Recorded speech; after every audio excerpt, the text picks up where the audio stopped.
لا إله إلا الله محمد رسول الله عليه صلاة الله وآله والأحبة. Assalamualaikum warahmatullahi wabarakatuh. Diriwayatkan oleh Mu'az bin Jabal radhiyallahu an dari Ibnu Abbas radhiyallahu an. Beliau berkata, pada suatu hari kami bersama Rasulullah sallallahu alaihi wasallam berada di rumah seorang sahabat dari golongan Ansar dalam sebuah jamaah. Tiba-tiba ada yang memanggil dari luar, "Wahai para penghuni rumah, apakah kalian mengizinkan aku masuk karena kalian membutuhkan aku?" Rasulullah sallallahu alaihi wasallam bertanya kepada para sahabat, "Apakah kalian tahu siapa yang berseru itu?" Para sahabat menjawab, "Tentu Allah dan Rasulnya yang lebih mengetahui." Rasulullah sallallahu alaihi wasallam bersabda, "Dia adalah iblis yang terkutuk. Semoga Allah senantiasa melaknatnya." Sayyidina Umar berkata, "Wahai Rasulullah, apakah engkau mengizinkan aku untuk membunuhnya?" Maka Rasulullah sallallahu alaihi wasallam menegur Umar bin Khattab dan bersabda, "Bersabarlah wahai Umar. Apakah engkau tidak tahu bahwa dia termasuk yang tertunda kematiannya sampai waktu yang ditentukan, yaitu hari kiamat? Sekarang silakan bukakan pintu untuknya, karena ia sedang diperintahkan Allah Subhanahu wa Ta'ala." Ibnu Abbas berkata, "Maka dibukalah pintu, kemudian iblis masuk ke tengah-tengah kami. Ternyata dia adalah seorang yang sudah tua bangka dan buta sebelah mata. Dia berkata, 'Assalamualaikum ya Muhammad, Assalamualaikum ya jama'atal muslimin.'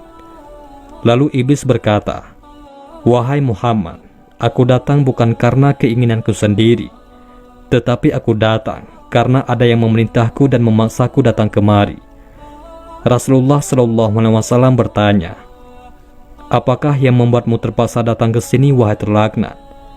Maka iblis menjawab, 'Aku didatangi oleh malaikat utusan Tuhan yang Maha Agung, dan dia berkata kepadaku, sesungguhnya Allah Subhanahu wa Ta'ala menyuruhmu untuk datang kepada Rasulullah sallallahu alaihi wasallam dalam keadaan hina dan tunduk. Engkau harus memberitahukan kepadanya bagaimana tipu muslihat, godaan dan rekayasamu terhadap Bani Adam. Bagaimana engkau membujuk dan merayu mereka. Engkau harus menjawab dengan jujur semua yang ditanyakan kepadamu.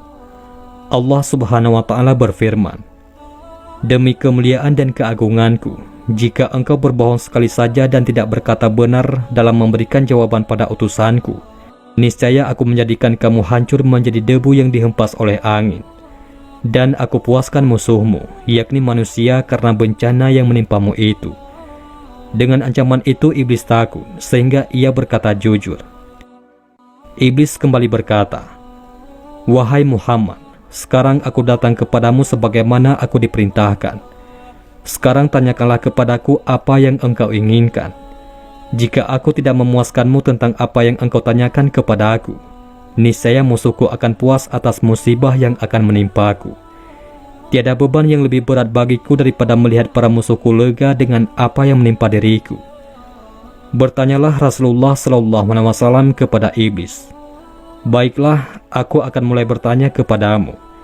Jika engkau benar-benar jujur, maka beritahukanlah kepadaku orang yang paling engkau benci."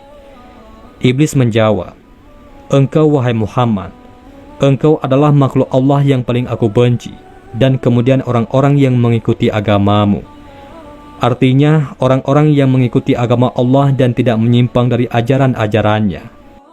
Dengan penasaran, Rasulullah SAW kembali bertanya, "Siapa lagi yang engkau benci?" Iblis menjawab, "Wahai Muhammad, jika dia mengadukan keluh kesahnya kepada sesama makhluk selama 3 hari, Tuhan tidak memasukkan dirinya ke dalam golongan orang-orang yang sabar. Harus pula engkau ketahui bahwa orang yang sabar dan bersyukur merupakan tanda kekuasaan Allah. Dalam Al-Quran, Allah berkali-kali menyebutkan tentang orang-orang yang sabar. Dan lebih dari itu, Allah akan memberikan martabat yang tinggi kepadanya. Sebagai bukti, tidakkah engkau ingat tentang Yusuf alaihissalam yang dengan kesabarannya menjadi orang yang dimuliakan Allah? Dan aku pasti akan merusak kesabaran umatmu dengan tipuan-tipuanku, sehingga mereka tidak akan mendapat keberuntungan. Lalu siapa lagi? Tanya Rasulullah SAW. Iblis menjawab, orang yang pandai bersyukur. Bagaimana engkau tahu bahwa dia bersyukur? Tanya Rasulullah. Iblis menjawab, jika aku melihat dia mengambil dan meletakkan sesuatu pada tempatnya yang halal, tidak tamak, qanaah, yakni menerima apa adanya pemberian Allah, dan selalu bersedekah dari kelebihan yang dia miliki, aku pasti menggoda orang seperti itu agar dia tidak lagi bersyukur, dan aku akan menakut-nakutinya dengan kemiskinan dan mengajaknya berbuat kejahatan. Rasulullah SAW bertanya lagi, siapa lagi yang kamu benci? Iblis menjawab, anak muda yang takwa, yang menyerahkan jiwanya kepada Allah Subhanahu wa Ta'ala. Lalu siapa lagi? Tanya Rasulullah. Iblis menjawab, orang alim dan wara, yaitu menjaga diri dari syubhat. Lalu siapa lagi? Tanya Rasulullah. Iblis menjawab, orang miskin ataupun orang fakir yang sabar, yang tidak menceritakan kefakirannya kepada orang lain dan tidak mengadukan keluh kesahnya. Rasulullah SAW bertanya lagi, bagaimana keadaanmu jika umatku mengerjakan sholat? Iblis menjawab, aku merasa panas dan gemetar, tetapi aku tetap mengintai dan menggodanya agar dia dapat berpaling. Mengapa sampai seperti itu, wahai makhluk Allah yang terlaknat? Tanya Rasulullah. Iblis menjawab, bukankah jika seorang hamba bersujud kepada Allah dengan sekali sujud saja, maka Allah mengangkat derajatnya satu tingkat?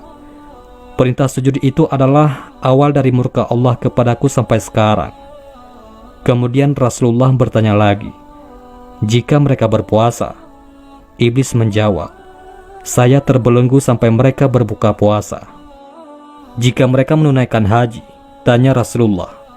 Iblis menjawab, saya menjadi gila. Rasulullah bertanya lagi, jika mereka membaca Al-Quran? Iblis menjawab, aku meleleh seperti timah meleleh di atas api. Jika mereka berzakat? Tanya Rasulullah. Iblis menjawab, bukankah ada 4 manfaat dalam zakat itu yang menjadikan orang yang melakukannya jauh dariku? Pertama, Tuhan menurunkan berkah atas hartanya. Kedua, menjadikan orang yang berzakat disenangi makhluknya yang lain. Ketiga, menjadikan zakatnya sebagai penghalang antara dirinya dengan api neraka. Dan yang keempat, dengan zakat Tuhan mencegah bencana dan malapetaka agar tidak menimpanya. Rasulullah SAW kembali bertanya, kapankah engkau merasa mudah membujuk umatku? Pada 3 saat ataupun situasi. Pertama, sewaktu dia marah karena dia sendiri yang telah mengobarkan nafsunya. Kemudian yang kedua, di saat dia bingung menentukan pilihan. Pada saat itu, aku menyusup dengan cepat. Kemudian yang ketiga, sewaktu 2 orang laki-laki dan perempuan yang bukan mahram berduaan. Jawab sang iblis. Kemudian Rasulullah bertanya lagi kepada iblis tentang godaannya kepada para sahabat beliau. Apa pendapatmu tentang Abu Bakar? Iblis menjawab, wahai Muhammad, pada zaman jahiliyah, sebelum menjadi pengikutmu dia tidak taat kepada aku. Bagaimana mungkin di zaman Islam ini dia akan mentaatiku? Aku sulit membujuknya, oleh karena itu dia aku tinggalkan. Apa pendapatmu tentang Umar? Tanya Rasulullah SAW. Iblis menjawab, demi Tuhan, aku takut bertemu dengan Umar karena ketegasannya dalam menyingkapi perintah dan larangan syariatmu. Apa pendapatmu tentang Utsman? Tanya Rasulullah. Iblis menjawab, aku malu dengan orang yang para malaikat saja malu kepadanya. Apa pendapatmu tentang Ali? Tanya Rasulullah.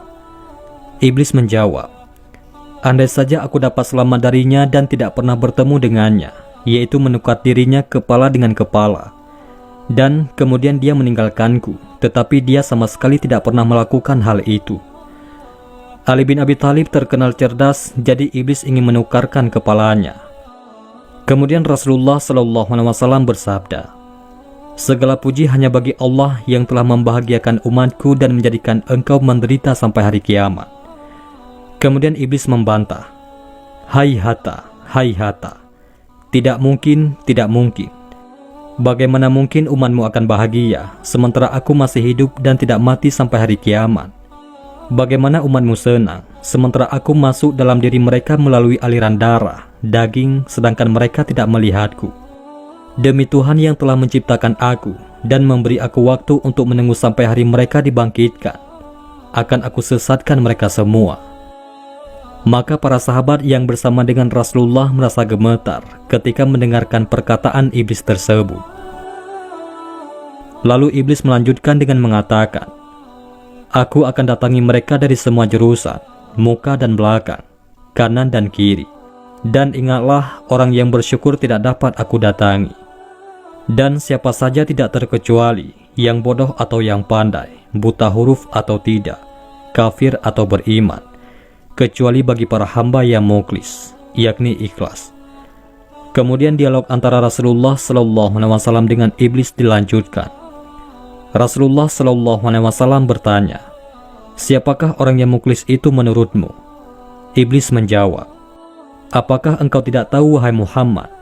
Barang siapa cinta dirham dan dinar, maka dia tidak termasuk orang yang ikhlas untuk Allah. Jika aku melihat orang yang tidak suka dirham dan dinar, serta tidak suka puji dan pujaan, maka aku tahu bahwa dia adalah orang yang ikhlas karena Allah. Oleh karena itu, aku tinggalkan dia. Sesungguhnya orang yang cinta harta, pujian, dan hatinya tergantung pada nafsu ataupun syahwat dunia, dia lebih rakus dari orang yang aku jelaskan kepadamu. Wahai Muhammad, barang siapa yang mencintai kedudukan dan sombong, termasuk dosa besar. Wahai Muhammad, akulah yang memalingkan niat para pemimpin dari umatmu. Mula-mula mereka memikirkan umat, yaitu amanah. Tapi lama-kelamaan, mereka hanya memikirkan diri sendiri dan keluarganya. Sampai akhirnya mereka menjadi rakus dan semua milik rakyat dikuasai. Dan itu semua adalah kepandaianku. Aku memiliki anak yang kuberi nama Atamah. Ia akan kencing di telinga seorang hamba ketika ia tidur meninggalkan sholat Isya. Andai kata tidak karenanya, tentu ia tidak akan tidur terlebih dahulu sebelum menjalankan sholat. Aku juga punya anak yang kuberi nama Mutaqadi. Apabila ada seorang hamba melakukan ketaatan ibadah dengan rahasia dan ingin menutupinya, maka anakku tersebut senantiasa membatalkannya dan dipamerkan di tengah-tengah manusia, sehingga semua manusia tahu. Akhirnya Allah membatalkan 99 dari 100 pahalanya, sehingga yang tersisa hanya 1 pahala. Sebab setiap ketaatan yang dilakukan secara rahasia akan diberi 100 pahala. Aku punya anak lagi yang bernama Kuhyal. Ia bertugas mengusapi celah mata semua orang yang sedang ada di majelis pengajian dan ketika khatib sedang memberikan khutbah. Sehingga mereka terkantuk dan akhirnya tidur, tidak dapat mendengarkan apa yang dibicarakan para ulama. Bagi mereka yang tertidur, tidak akan ditulis pahala sedikit pun untuk selamanya. Wahai Muhammad, sesungguhnya di antara umatmu ada yang mengakhirkan sholat barang 1-2 jam. Setiap kali mau sholat, aku temani dia dan aku goda dia. Kemudian aku katakan kepadanya, masih ada waktu sementara engkau sibuk. Sehingga dia mengakhirkan sholatnya dan mengerjakannya tidak pada waktunya. Maka Tuhan memukul wajahnya. Jika ia menang atasku, maka aku kirim 1 setan yang membuatnya lupa waktu sholat.